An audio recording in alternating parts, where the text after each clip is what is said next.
تبارك الذي جعل في السماء بروجا وجعل فيها سراجا وقمرا منيرا وهو الذي جعل الليل والنهار خلفة لمن أراد أن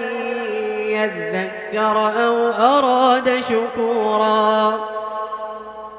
وعباد الرحمن الذين يمشون على الأرض هونا وإذا خاطبهم الجاهلون قالوا سلاما والذين يبيتون لربهم سجدا وقياما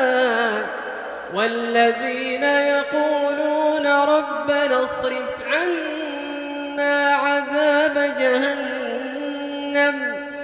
إن عذابها كان غراما إنها ساءت مستقرا ومقاما والذين إذا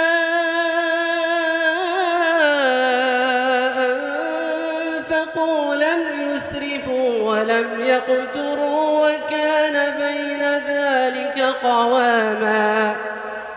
والذين لا يدعون مع الله إلها آخر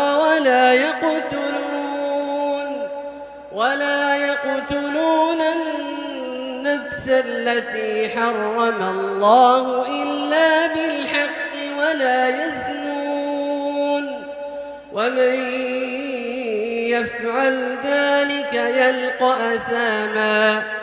يضاعف له العذاب يوم القيامة ويخلد فيه مهانا إلا من تاب وآمن وعمل عملا صالحا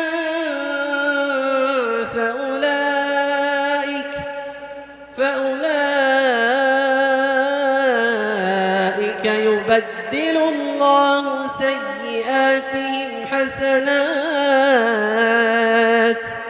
وكان الله غفورا رحيما ومن تاب وعمل صالحا فإنه يتوب إلى الله متابا والذين لا يشهدون الزور وإذا مروا باللغو مروا كراما والذين إذا ذكروا بآيات ربهم لم يخروا عليها صما وعميانا والذين يقولون ربنا هب لنا من أزواجنا وذرياتنا قرة أعين